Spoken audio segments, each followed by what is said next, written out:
I'm Mitch Hunter-Scullion. I'm the CEO and founder of Asteroid Mining Corporation. I founded Asteroid Mining Corporation back in 2016, so we are now 8.5 years old as a company. So, in space terms, quite old at this point. We work to develop space robotic platforms. So our focus is on enabling locomotion in extreme terrains off of our planet. So that includes places like the Moon, obviously asteroids, also places like Mars as well. So we really kind of specialize in this kind of extreme terrain mobility. That's our bread and butter. So we have developed SCARY, so the Space Cargo and Reconnaissance Explorer, which is a 6-legged spider robot which can take essentially payloads to difficult to reach areas on the Moon, asteroids, Mars, and essentially deposit these or deploy these payloads into regions which are currently inaccessible using wheeled rovers.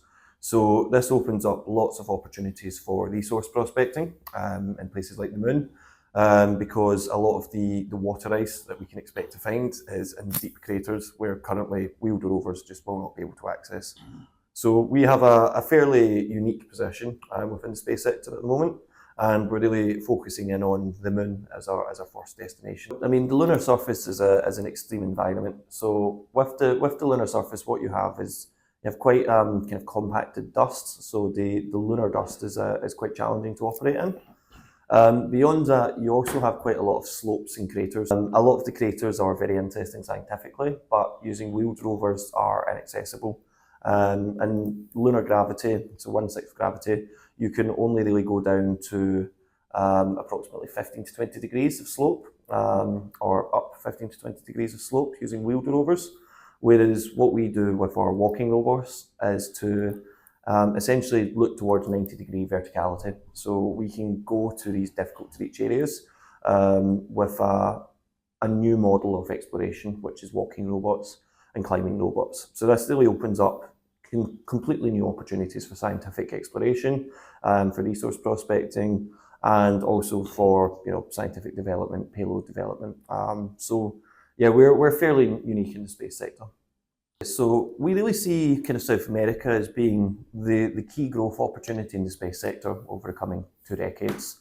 At the moment, most of the space sector in South America is predominantly focused on satellites and ground stations. So these kind of, beyond Earth orbit missions are, relatively untapped potential. Obviously for lunar exploration, you've got countries like, the USA who are, leaders in that. You've got Russia, you've got India, you've got China, you've got Japan, and you've got the European Space Agency as well. So they are already kind of established in developing kind of lunar technologies, whereas, South America's new. It's a new entrant to the market. So it allows for innovation in a way which isn't stifled in the same way as has been done by existing agencies. It also allows for a new model to be adopted, a new approach to be done that really focuses in on these new opportunities. I think the most interesting opportunity that we really see is in this capability for lunar exploration.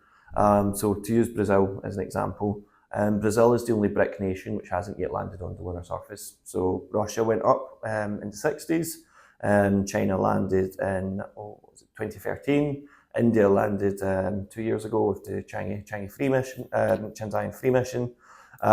So I strongly believe that Brazil is the next country which has the opportunity to go to the Moon, and I think that there's the opportunities there are fairly significant, and I think that Brazil is a regional superpower.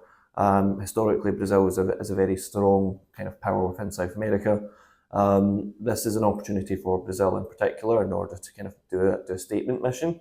But the way that we're structuring this is in a public-private partnership. So we're really focusing in on the opportunities to leverage the private sector to provide a mission and an end-to-end mission solution without the Brazilian government, Brazilian Space Agency having to develop everything internally, without Brazil having to, reinvent the wheel, as it were.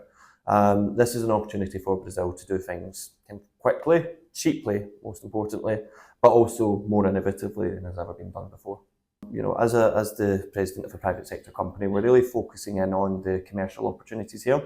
But that our customers will be our governments. So essentially, we are the private sector doing commercial opportunities for national prestige. The old way of doing space is no longer quite applicable, and the old way of doing space is very expensive. I think it's one of the problems as well. Realistically, space has to get cheaper. Space has to become more cheaper, more effective, faster. And the way to do that really is to kind of focus in on these kind of government contacts, because governments have the largest budgets. So with these government contacts, we can take that step towards these kind of national missions, but with a commercial focus as well. So with the proposed mission that we have for Brazil at the moment, the first objective, and in fact I think the most important objective, is to plant the Brazilian flag on the lunar surface and to get a photograph of the Brazilian flag on the moon, ideally with the Brazilian landmass in the sky above it, as I think that would be a picture which would last in the national consciousness for 1,000 years. That would be one of those Apollo-style moments. Because you're right, in the 50s and 60s, in the early days of the space race, it was all about national pride. It was all about prestige and Cold War rivalry, and we don't have that environment anymore. But we do still have a competitive international landscape. We do have an environment where countries want to present themselves as being global superpowers. And Brazil is a regional superpower, so they have a very strong opportunity to do a kind of statement mission. But attached to that statement mission, there's also scientific objectives as well. So one of the things we're most interested in is in exploring for water on the lunar surface, particularly at the lunar South Pole, where our expected landing site would be. So we'd be looking at kind of landing on the edge of Shackleton Crater, and with our climbing robots, essentially climbing down into Shackleton Crater in order to do the resource exploration, because the lunar South Pole is now the hottest piece of property in the solar system. It's where the peaks of eternal light are, where you can have 24/7, 365-day sunlight for power generation. But it's also where you can expect to find water ice in the deep craters. So this is the perfect place where you have both things. And that really allows us to kind of be in this position where we can look at these opportunities, and do this as a public-private partnership. This would be a Brazilian mission. It would be the Brazilian flag on the lunar surface. But the scientific objectives are also cutting-edge innovation. And beyond that, the resource objectives as well would make Brazil arguably the most competitive space agency on the planet when it comes to resource knowledge.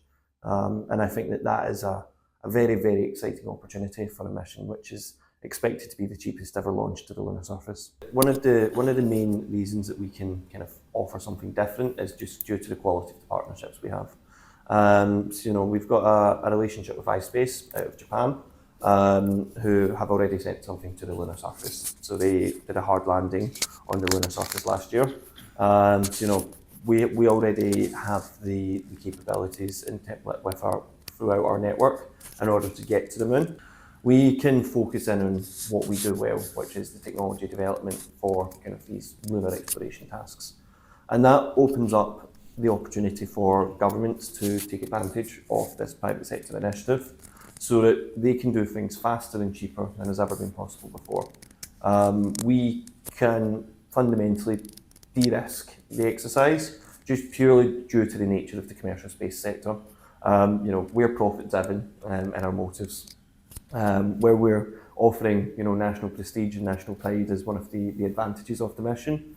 It's not the direct focus of the mission. The direct focus for us is in technology development, knowledge transfer, and knowledge exchange partnerships. So we really see this moon mission as an opportunity for Brazil to have an Apollo moment. When Neil Armstrong took those first steps on the moon, there was a global sense of pride. There was a global sense of astonishment and wonderment at what was possible in the modern day. And I think Brazil can take advantage of that as well. It will lead to a new period of scientific understanding and development within Brazil. And I think that's really the most exciting opportunity here. This capability to say, okay, this isn't just, a 4-year kind of mission, 2 weeks on the moon, plant the flag, and then that's it. It's about the legacy impacts as a result of this mission. And I think the GDP benefits from, building an entirely new generation of scientists and engineers. that's the kind of knock-on benefits which are quite difficult to quantify financially, but you can quite clearly see that thousands of engineers will be inspired by such a mission, and that will have just such a strong knock-on effect into other sectors of the Brazilian economy, and we'll use that as the key opportunity then to look forward beyond this mission into even greater opportunities going in the future. So I was very fortunate to be invited down to Casa Firjan and Rio de Janeiro back in November 2023.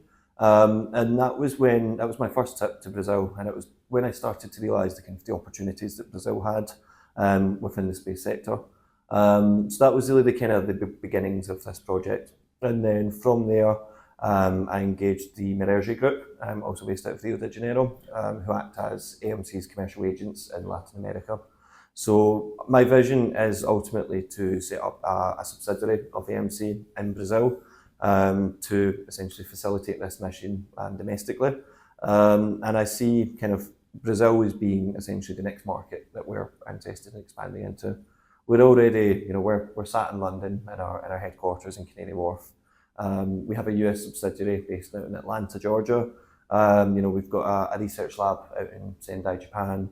So we're already a global company, and we already engage in multiple markets across far too many time zones to keep good meeting times. So we have this global vision already, and we have a global footprint already. Brazil is a country which hasn't really done anything on this scale before, but Brazil has done satellite missions, geostationary satellites, LEO low Earth orbit satellites. There is the experience of space activities in Brazil. It's just a case of deploying that knowledge into something new. And this is where the benefit of this public-private partnership comes in, because we can specialise in these key tasks. The getting to the moon, once you get to the moon, going out onto the lunar surface, going to these areas of interest. And then the opportunity for Brazil is for, Brazilian academics, universities, industry to provide payloads in order to go to the lunar surface. So we're very keen to work with Brazilian universities to develop these instruments for, soil sampling on the lunar surface and the detection of water. And then I think beyond that, the experience gained in lunar mission operations is something which will rest within the Brazilian Space Agency going forward. So we have been engaging with the Brazilian Space Agency on this mission. I met with President Shimon when I was in Brasilia in May. I've met with INPE. There's a significant level of interest, I would say, in being part of this mission. I understand that the political considerations are obviously very important, and that's quite a lot of the work that we're doing now is engaging with the Brazilian government in order to present this mission and present the benefits, demonstrate the opportunities, both direct and indirect. And I think in the long term, to provide Brazil with this roadmap for the first mission, but then also an understanding of what would happen beyond that mission. So what are the next steps beyond just a Brazilian flag in the moon and some Brazilian instruments in the moon? Does Brazil want to then think about sending a second mission up in the early 2030s? Would that be an entirely Brazilian mission using the experience gained from this mission?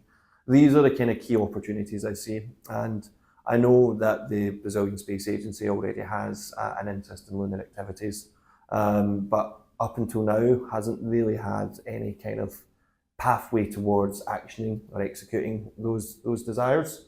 So this is really where we come in as a private sector company and a private sector partnership, where we can offer the ability to get to the moon and to operate on the lunar surface. And then at that point, it's really up to Brazil what they want to do on the lunar surface. There would be a 2-week period where Brazil can essentially decide exactly what it wants to do with the robot on the lunar surface.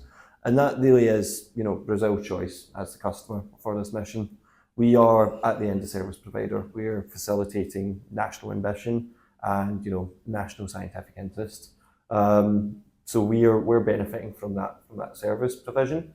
But I think Brazil's benefit here is both tangible in form of the actual scientific knowledge and the experience gained, and also intangible in the spillover benefits from national pride and new engineers and scientists being inspired. And I think just some of the key opportunities really for a new way of kind of looking at Brazil as a space power. So we've designed the robot essentially as a kind of Swiss Army knife. So it's designed to be as modular as possible. So under Earth gravity, we can carry 5 kilogram payload. On lunar gravity, that'd be more like 10. So 10 kilograms is not a huge payload, admittedly, but for putting down kind of sensors on the lunar surface, it's more than adequate for kind of some of these kind of basic inspection tasks and basic exploration tasks. And the robot is scalable as well, so we can make it smaller. We can go down from about 1 meter across to 50 centimeters, or we can go much higher as well. So we could go, ultimately we can scale the robot up 10 times to 10 meters in diameter, which would be about the size of an elephant. So it's very, very adaptable depending on kind of what the required tasks are. What we've really strived to do is to create something which can be as adaptable as possible, be as flexible as possible, so that you're not stuck in kind of one particular kind of niche, but instead able to go and do multiple tasks. Even swapping out some of the payloads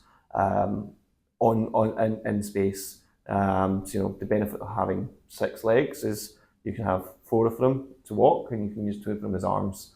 So that means that you can do kind of like manipulation tasks as well. You can pick a rock up and look underneath it and see if if it's the same on both sides.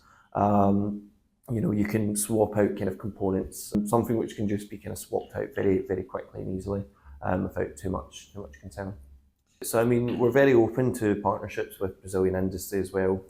If there was interest in sending some scientific instrumentation to the lunar surface, we can facilitate things like that.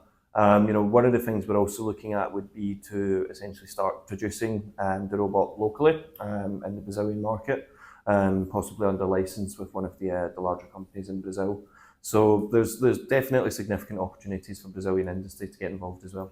So I mean, we're very agnostic as to who we work with, because fundamentally what we provide is a service. We've started speaking to CONAI, so the Argentine Space Agency.